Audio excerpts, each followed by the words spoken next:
In this video, I'm going to be going over my 10 reasons to not pick up the new Moto G Power 5G 2024 edition. Stay tuned.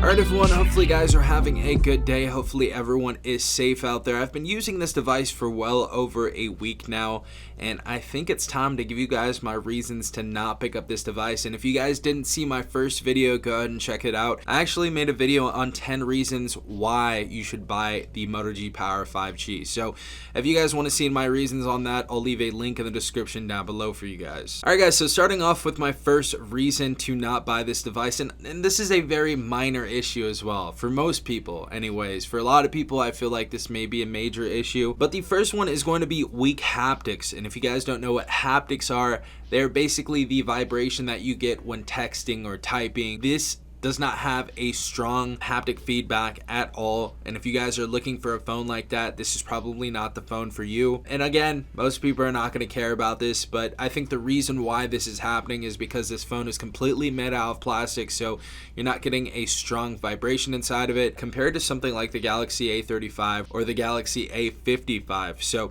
yeah, this is not going to have a strong haptic feedback. It kind of feels a little clunky, to be quite honest, and this is the first reason I have to not buy this phone. Alright guys, so our second reason is going to be there is no IP rating on this. So we don't have water or dust resistance on the Moto G Power 5G, and this is very important for some people that have kids that may throw their phone around and stuff like that. They may drop their phone in the pool a lot, or they're around water or dirt and stuff like that. So this has no water or dust resistance on it. So if you guys are looking for something like that on a device, this is probably a device that you want to steer clear of. Our third reason is it has somewhat of a weak gaming performance. For the most part, you can get by for the casual gamer. PUBG Mobile and Call of Duty Mobile actually work pretty well, but once you get into video games like Genshin Impact and very graphic intensive video games like that, it's not going to be a beautiful sight. Honestly, there was a ton of different glitching and a ton of different hiccups that I saw on Genshin Impact, and you know, any of those super hardcore RPGs that you guys like to play out there that you guys have been recommending me, this is probably not going to be running those games very well. So if you guys are looking for a good gaming device, this may not be the device for you. For casual gamers, I feel like it's okay though. Our next reason is going to be the poor outdoor visibility. And we're gonna get on this screen later on because there's something else that I don't like about the screen as well. I'm sure you guys know it.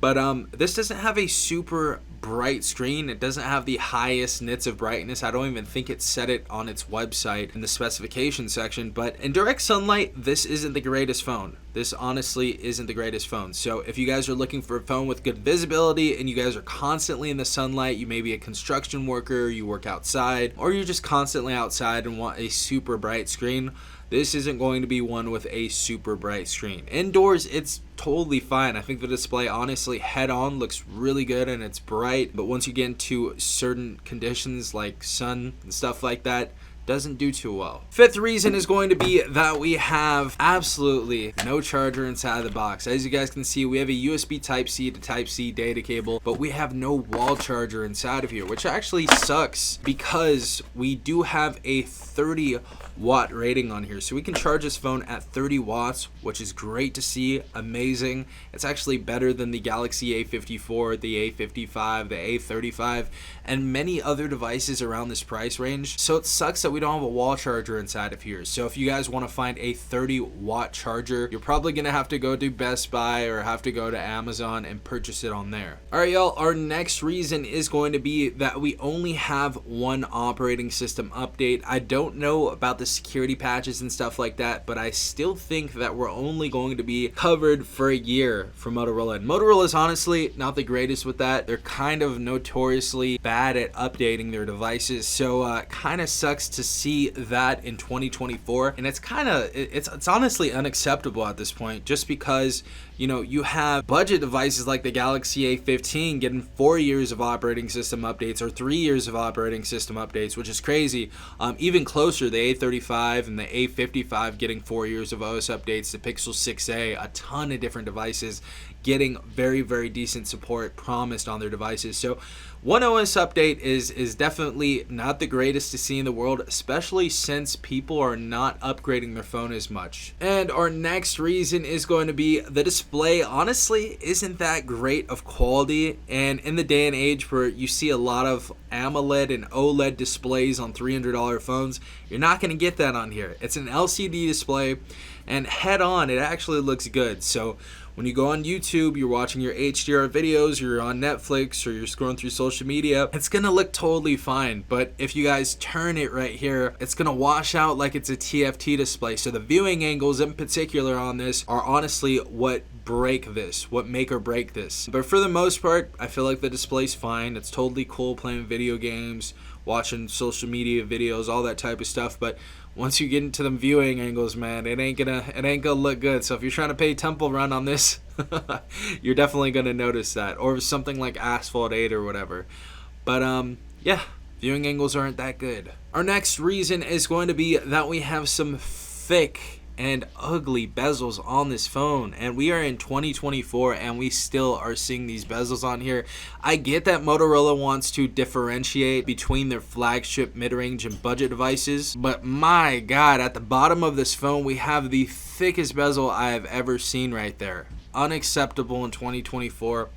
I don't like the way it looks. And the last reason to not pick up this phone, I know this is 9 reasons instead of 10. I couldn't find 10 reasons, so good job, Motorola. I could find 10 reasons to buy, so cool. Yeah, but the last reason has to be the cameras on this phone. We have a 50 megapixel main shooter right here, and I'm going to be showing you some photos right here. As you guys can see, the photos are clear. They're nice, but in many conditions they're actually pretty washed out. So that's one reason why I don't like the camera. Not the greatest camera in the world, not the worst camera in the world, but yeah, definitely washed out photos.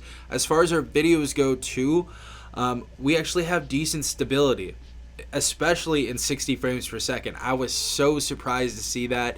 And even on 30 frames per second, of course, we're going to be seeing that as well. But in the background, I just see so much graininess, and in the bottom of it, it just doesn't look too amazing. So the grain on the video is definitely something that's a con for me, and the washed out photos is a con for me for sure. But honestly, they did a good job on the stability of the camera. In video in particular. So those were the 10 reasons to not pick up the Moto G Power 5G 2024 edition. Hopefully no one's pissed off at me. I did make a 10 reasons to buy. This video series is kind of made to just show you the 10 worst things about a phone and the 10 absolute best things about a phone, just to, you know, show you what's inside of a phone, just to make your buying decision a little bit easier. But hopefully you guys enjoyed this video. If you guys have 10 reasons of your own, or a few more reasons I did not list, let them be said in the comment section down below. But go ahead and drop a like, subscribe, and if you guys want to see more videos like this in the future, go ahead and hit that notification bell to be notified every time I upload a new video. This has been some fun from TechRight. Peace out, Tech Gang.